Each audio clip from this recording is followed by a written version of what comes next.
আইন হয়েছে যে স্ক্রিনিং টেস্ট না করে রক্ত দেওয়ার কোনো নিয়ম নাই। 1999 সালে আমার হাজব্যান্ড একটা মেয়ে ক্যান্সার আক্রান্ত হয়, তখন তাকে নিয়ে আমরা দেশের বাইরে যাই। সেখানে অপারেশন সাকসেসফুল আমার দেশে ফিরে আসে। দীর্ঘ 4 বছর সুন্দরভাবে উনি জীবনযাপন করে, কিন্তু হঠাৎ উনি একদিন জন্ডিসে আক্রান্ত হয়ে পড়ে। তখন ওনাকে ডাক্তার কাছে নেওয়া হয়। ডাক্তার দেখে ওনার কাগজপত্র সব দেখে বলে যে ওনার কোনো রক্ত দিয়েছেন। আমি বলছি 2 ব্যাগ রক্ত দেওয়া হয়েছে। তখন উনি বললো যে সব চেক করেছে, কিন্তু হেপাটাইটিস রক্তের সি পরীক্ষা করা হয়নি। উনি ওই হেপাটাইটিস সিতে আক্রান্ত হলো আপনার হাজব্যান্ড। এরপরে দীর্ঘদিন ভুগে উনি মৃত্যুবরণ করলো। এখন জনগণের কাছে আমার এই আবেদন থাকবে, কেউ যদি রক্ত নেন তো সবাই সব কিছু চেক করে রক্ত নেবেন, এটাই আমার সবার কাছে আবেদন। ডাক্তার বলে আরো 4 ব্যাগ ওই প্লাটন নাকি বলে ওইটা লাগবে। এই 4 ব্যাগ প্লাটন আর জোগাড় করতে পারলাম না। ডাক্তার শুধু বলতেছে ব্লাড না দিলে ব্লিডিং হবে, পিচ্চা পায়খানার ব্লাড হবে এবং মুখে ব্লাড আসবে। এই অসুস্থতাই হলে এই অসুস্থতার পরেই এক রাতের একদিন থাকার পরে মারা যায় বাচ্চাটা। ব্লাড ওর ভাগ্যে জুটল না। সেই লক্ষ্যেই স্বাধীন বাংলাদেশে 1972 সালের 10ই মে তৎকালীন তরুণ চিকিৎসক, পরবর্তীতে স্বনামধন্য জাতীয় অধ্যাপক ডক্টর নুরুল ইসলাম নিজ রক্তদানের মাধ্যমে বাংলাদেশে আনুষ্ঠানিকভাবে স্বেচ্ছায় রক্তদান কার্যক্রমের সূচনা করেন। অপারেশন, আঘাতজনিত কারণে রক্তক্ষরণ কিংবা নানা রোগের কারণে যদি মানুষের রক্তশূন্যতা দেখাতে, সেখানে রক্তদান করে সে রক্ত পূরণ করাটাই হলো চিকিৎসার প্রধান উপায় এবং করতেই হবে। এই জন্য আমাদের রক্তের প্রয়োজন। এই রক্তের জন্য 2 রকম লোক, কতগুলো লোক আছে পেশাদার রক্তদান করে নিজেদের অর্থের তাগিদে, কিন্তু এই রক্ত নিরাপদ নয় নানা কারণে। আর এই নিরাপদ নয় বলে এর মাধ্যমে কতগুলো খারাপ রোগ বিস্তার লাভ করতে পারে, যেমন ভাইরাস বি এবং সি হেপাটাইটিস হতে পারে। আর সর্বকালের সর্বশ্রেষ্ঠ এবং সাংঘাতিক রোগ যার চিকিৎসা নেই, এইচআইভি এবং এইডস এই রক্তের মাধ্যমে বিস্তার লাভ করতে পারে। এই জন্য পেশাদার রক্ত দেশে যদি আমরা স্বেচ্ছায় রক্তদানকারী লোকদের সংখ্যা বাড়াতে পারি, তাদের রক্ত পরীক্ষা নিরীক্ষা করে সম্পূর্ণ নিরাপদ চিন্তা প্রমাণিত করে রক্ত গ্রহণ করে সেই রক্ত যদি আমরা দান করি, এই রক্তদানের কোনো ক্ষতি হয় না। জনগণকে যদি আমরা বুঝিয়ে তুলতে পারি যে রক্তদানের কোনো ক্ষতি হয় না, মানুষের জীবনে কোনো ঝুঁকি হয় না, সেই রক্ত সম্পূরণ করবার ক্ষমতা আল্লাহ তাআলা দিয়ে মানুষকে দিয়েছে, সেদিন অনেকেই রক্তদান করবার আগ্রহী হয়ে এগিয়ে আসবে।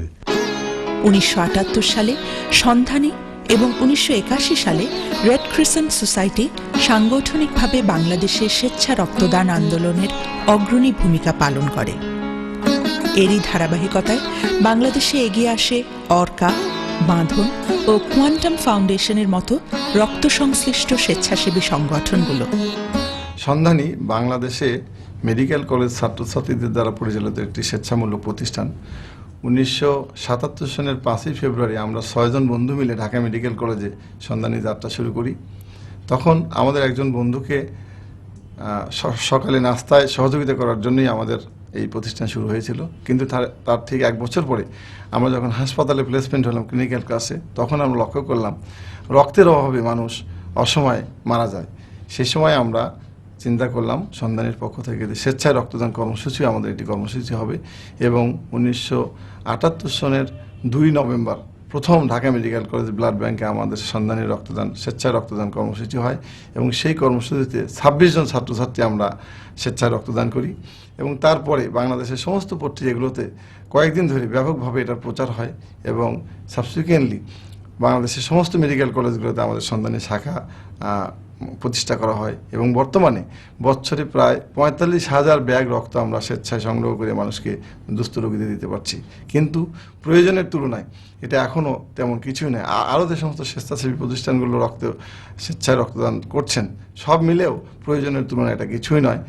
বাংলাদেশ রেড ক্রিসেন্ট সোসাইটি 1981 সাল থেকে বাংলাদেশে রক্ত কর্মসূচি চালু করেন। তখন স্বেচ্ছায় রক্তদাতার সংখ্যা ছিল অত্যন্ত কম। মানুষকে স্বেচ্ছায় রক্তদানে উদ্বুদ্ধ করা, অন্যদিকে নিরাপদ রক্ত ব্যবহার করা নিশ্চিতকরণের জন্যই বাংলাদেশ রেড ক্রিসেন্ট সোসাইটি মূলত এই রক্ত কর্মসূচি চালু করে। Old Rajshahi cadets association Orca, এটা রাজশাহী ক্যাডেট কলেজের প্রাক্তন ছাত্রদের একটা অ্যালামনি অ্যাসোসিয়েশন, যেটা 1972 সালে প্রতিষ্ঠিত হয়। আমরা অন্যান্য কার্যক্রমের পাশাপাশি 1982 সাল থেকে আমরা স্বেচ্ছায় রক্তদান কর্মসূচি পরিচালনা করে আসছি। এ পর্যন্ত আমরা 188টা ক্যাম্প আমরা করেছি, বিভিন্ন প্রতিষ্ঠানে আমরা করেছি, যার মাধ্যমে আমরা প্রায় ৯,০০০ ব্যাগ রক্ত সংগ্রহ করতে পেরেছি এবং এর মাধ্যমে আমরা ৯,০০০ মুমূর্ষু রোগীকে আমরা সাহায্য করতে পেরেছি। কোয়ান্টাম ফাউন্ডেশন বাংলাদেশের স্বেচ্ছা রক্তদান কার্যক্রম ও নিরাপদ রক্ত সরবরাহে একটি গুরুত্বপূর্ণ ভূমিকা পালন করে আসছে। স্বেচ্ছা রক্তদান কার্যক্রমের মূল ভিত্তি হচ্ছে মোটিভেশন।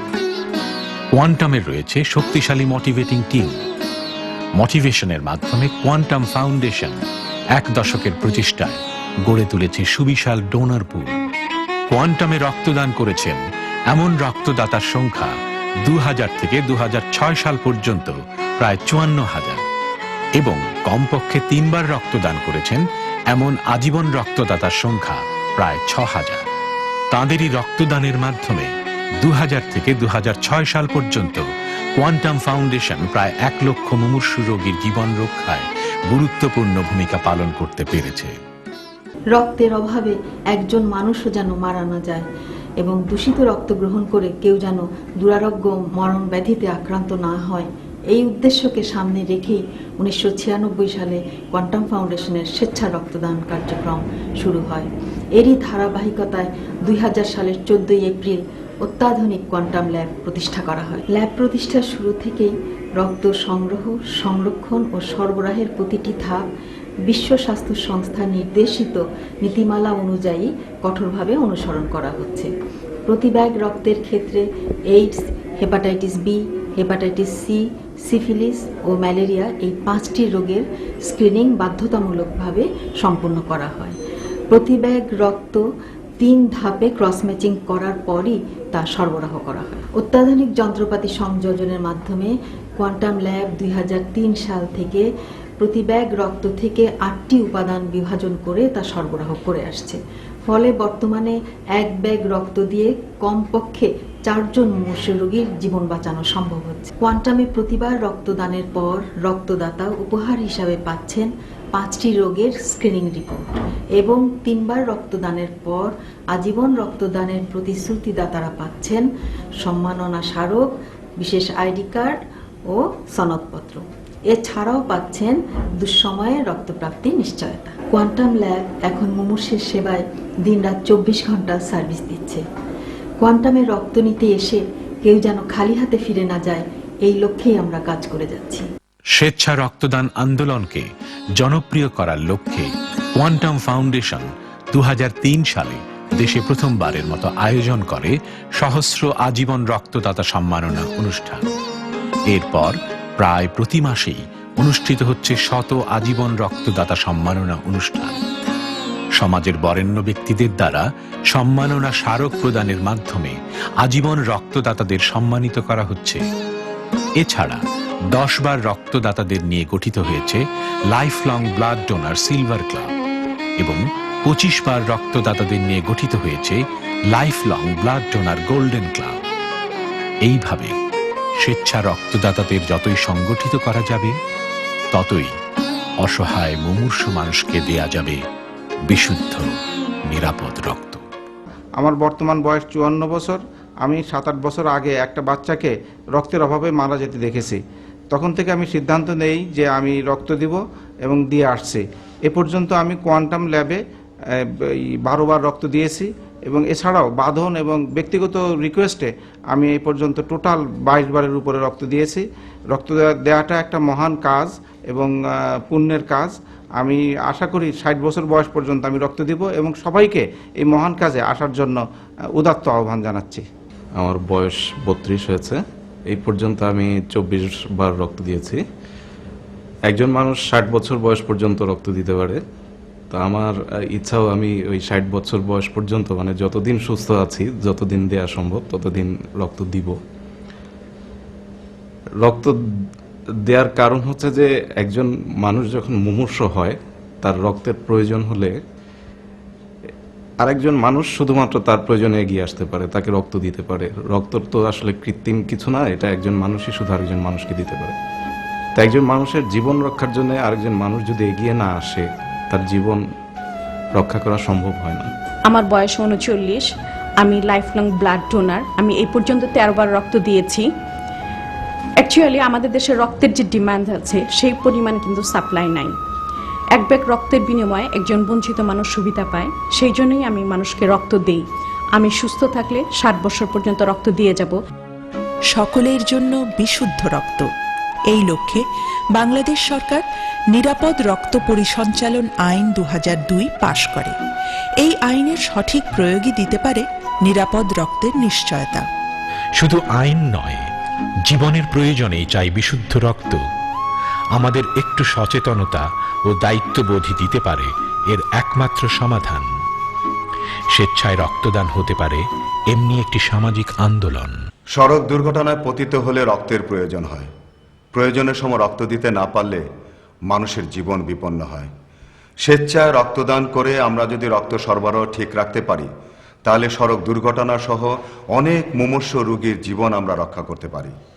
আমি নিজে অনেকবার স্বেচ্ছায় রক্তদান করেছি, তাই আপনাদেরকে আহ্বান করছি, মুমূর্ষ রোগীর জন্য, সড়ক দুর্ঘটনার জন্য আপনারাও স্বেচ্ছায় রক্তদানে এগিয়ে আসুন। প্রতিটি ধর্মের শাশ্বত বাণী হল মানব সেবা। মানব সেবার মাধ্যমেই অর্জন করা যায় স্রষ্টার নৈকট্য। স্বেচ্ছায় রক্তদান হতে পারে সর্বোত্তম মানব সেবা। রক্ত দেওয়া ইসলামে অবৈধ নয়, বরং মানব সেবার প্রতি ইসলাম যথেষ্ট গুরুত্ব আরোপ করেছে। রসুল সাল্লাল্লাহু আলাইহি ওয়াসাল্লাম বলেছেন, ইরহামু মান ফিল আরদি ইয়ারহামুকুম মান ফিস সামায়। তোমরা পৃথিবীবাসীর প্রতি অনুগ্রহ করো, তাহলে আসমানবাসী তোমাদের প্রতি অনুগ্রহ করবেন। এভাবে আল কোরআনে আমরা পাচ্ছি তাআওয়ানু আলাল বিররি ওয়াত তাকওয়া ওয়ালা তাআওয়ানু আলাল ইসমি ওয়াল উদওয়ান, যে তোমরা নেক কাজে, ভালো কাজে, সেবামূলক কাজে একে অপরকে সহযোগিতা করো এবং অন্যায় কাজে, গুনাহের কাজে সহযোগিতা করো না। তাছাড়া ইসলামে মানব সেবার প্রতি বিভিন্নভাবে গুরুত্ব আরোপ করা হয়েছে। রক্তদান তার মধ্যে একটি অন্যতম বড় মানব সেবা। সুতরাং আমাদের উচিত যে আমরা রক্তদান কর্মসূচিকে সহযোগিতা করব। হরে কৃষ্ণ। সনাতন ধর্মে মানব সেবার কথা উল্লেখ করা হয়েছে। তা এই সেবার মধ্যে রক্তদান একটা মহৎ সেবা। তাই সনাতন ধর্মে এই রক্তদান কোনো বাধা নিষেধ নেই। আমি এই পর্যন্ত 41 বার রক্তদান করেছি এবং সুস্থ অবস্থা আছি। আপনারাও সবাই রক্তদান করুন এবং একজন মুমূর্ষুকে মৃত্যুর হাত থেকে রক্ষা করুন। হরে কৃষ্ণ। পবিত্র বাইবেলে সাধু পৌল বলেছেন, পরমেশ্বর তাকেই ভালোবাসেন যে আনন্দের সঙ্গে দান করে। বিশ্বাস তার সৎকর্মের মধ্যে পরিপূর্ণতা পায়। খ্রিস্ট ধর্মে রক্তদানে কোনো বাধা নেই, বরং রক্তদানের মতো মহৎ কাজে অংশগ্রহণ করে আমরা মুমূর্ষ মানুষের জীবন রক্ষা করতে পারি। স্বেচ্ছায় রক্তদানে এগিয়ে আসার জন্য আমি সবাইকে আহ্বান করছি। তথাগত বুদ্ধ বলছেন, আরোগ্য পরমা লাভা নিব্বানাং পরমং সুখম। আরোগ্য হচ্ছে পরম লাভ। এই সেজন্যই তথাগত বুদ্ধ সবাইকে, যারা দুস্থ, যারা অসুস্থ, যারা রোগী, তাদের যখন প্রয়োজনে তাদের ব্লাডের দরকার, রক্তের দরকার, তাদের রক্তদান করা। তথাগত বুদ্ধ বলছেন, আমাকে সেবা না করে রোগীর সেবা করলে সে আমারই প্রকৃত সেবা। এটাই বুদ্ধবাণী।